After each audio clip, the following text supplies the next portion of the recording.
నమస్తే అండి. నా పేరు అంబటి శ్రీజ. నేను రాంబాబు గారి మూడో అమ్మాయిని. అమెరికాలో ఉంటాను. అయితే నేను మీ అందరి ముందుకు ఎందుకు వచ్చానో మీకు ఈ పాటికి అర్థమై ఉండాలి. మా ఇంటి మీద 3 రోజుల క్రితం పెద్ద దాడి జరిగింది. అయితే ఈ దాడి ఎలా మొదలైంది? రాంబాబు గారు గుడికెళ్ళి తిరిగి ఇంటికి వస్తుంటే కొంతమంది టీడీపీ వాళ్ళు కర్రలు పట్టుకుని రాళ్లు పట్టుకుని ఫిజికల్ అటాక్ కి వస్తూ థ్రెటన్ చేస్తూ ఆయన రెచ్చగొట్టే ప్రయత్నం జరిగింది. కొంత బూతు పదజాలం వాడుతూ ఒక మహిళ. అన్ఫార్చునేట్ గా దురదృష్టవశాత్తు రాంబాబు గారు అదే మాటని తిరిగి అనేశారు. ఆ స్పర్ ఆఫ్ ద మూమెంట్ లో ఇంటికి వచ్చారు, రియలైజ్ అయ్యారు, ప్రెస్ మీట్ పెట్టారు.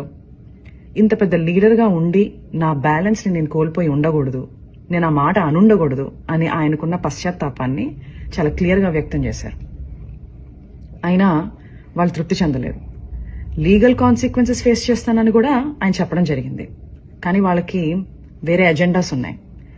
టీడీపీ గూండాలు తండోపతండాలుగా 9 నుంచి 10 గంటల పాటు నిర్విరామంగా మాట అన్న మనిషి మీద అటాక్ మాత్రమే కాదు, ఆయన కుటుంబం మీద, ఏమీ తెలియని రాజకీయాలతో సంబంధం లేని మా మదర్, మా సిస్టర్స్, వాళ్ల పిల్లల మీద అటాక్ చేయడం జరిగింది. అటాక్ చేస్తూ వాళ్ళు కుల ప్రస్తావన కూడా తీసుకుని వచ్చారు. కాపు ఎల్ డాష్ ఇలాంటి మాటలు మాట్లాడుతూ అటాక్ చేయడం జరిగింది. అయితే నాకు షాకింగ్ విషయం ఏంటంటే ఇదంతా కూడా ఎగ్జిక్యూట్ చేసింది, ఇంప్లిమెంట్ చేసింది ఎవరయ్యా అంటే ఒక డాక్టర్, సెంట్రల్ మినిస్టర్. అంటే ఆయనకున్న మేధస్సు, ఆయనకున్న ఈవిల్ థాట్స్ ని, ఆ క్షణంలో ఉన్న ఈవిల్ థాట్స్ ని సరైన మార్గంలో పెట్టలేకపోయిందా? ఇది నాకున్న అంతు చిక్కని ఒక ప్రశ్న. అక్కడితో వాళ్ళు ఆగలేదు. రాంబాబు గారిని అరెస్ట్ చేశారు. ఏమని చెప్పి అరెస్ట్ చేశారు? మీకు భద్రత లేదు బయట ఉంటే అని చెప్పి అరెస్ట్ చేశారు. అరెస్ట్ చేసి చాలా కన్వీనియంట్ గా 4 గోళ్ల మధ్యలో బంధించి కాళ్ళు చేతులు పట్టుకుని ఫిజికల్ గా హెరాస్ చేయడం జరిగింది. ఆయన ఒక ఎక్స్ మినిస్టర్. సరే, మీకు ఆ గౌరవం ఇవ్వడం ఇష్టం లేదు.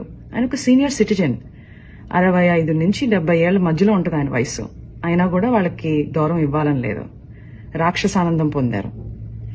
అయితే నాకు అనిపిస్తుంది, ఇంతకు ముందు మా ఇంట్లో వాళ్ళు అమెరికాలో ఉన్నాను, ఫారెన్ కంట్రీలో ఉన్నాను అని చెప్పి నా యోగక్షేమాలు కనుక్కోవడానికి తరచూ నాకు ఫోన్ చేసి మాట్లాడుతుండేవాళ్ళు. ఇప్పుడు ఆపోజిట్ అయిపోయింది సిచ్యుయేషన్. అయితే రోజులన్నీ ఒకటిలా ఉండవు. నిన్నటి రోజు ఈ రోజు ఉండదు, ఈ రోజు రేపు రాదు. 4 రోజుల క్రితం మా ఇంటికి ఎంతమంది అయితే జనాలు వచ్చారో అంతకు 10 మంది ఈ రోజు రావడం జరిగింది, ప్రేమాభిమానాలతో. ఆ రోజు మా ఇంట్లో కిటికీలు, అద్దాలు, తలుపులు పగిలిపోయాయి. ఈ రోజు ఏకంగా గోడలే పగిలిపోయినాయి. శ్రీ వైఎస్ జగన్మోహన్ రెడ్డి గారు మా ఇంటికి రావడం జరిగింది. కూర్చుని చాలా వివరంగా మా అమ్మగారితో, మా అక్కలతో జరిగిన సంఘటనల గురించి మాట్లాడటం, మా బాధని షేర్ చేసుకోవడం, మాకు ఒక అండగా నిలబడటం జరిగింది. చాలా సంతోషంగా ఉంది. ఇవన్నీ చూస్తుంటే నాకు మా నాన్నగారు అనే మాటలు గుర్తొస్తున్నాయి. శ్రీ వెంకటేశ్వర స్వామి అండ మాపై ఉన్నంత వరకు మీరు మా పైన వేసే ప్రతి రాయి మా దాకా చేరేసరికి పువ్వుగా మారుతుంది. మీరు మమ్మల్ని తిట్టే ప్రతి తిట్టు ఒక ఆశీస్సుగానే మారుతుంది. ఆయనే మాకు ఒక రక్షక కవచంలా ఉంటారు. Thank you.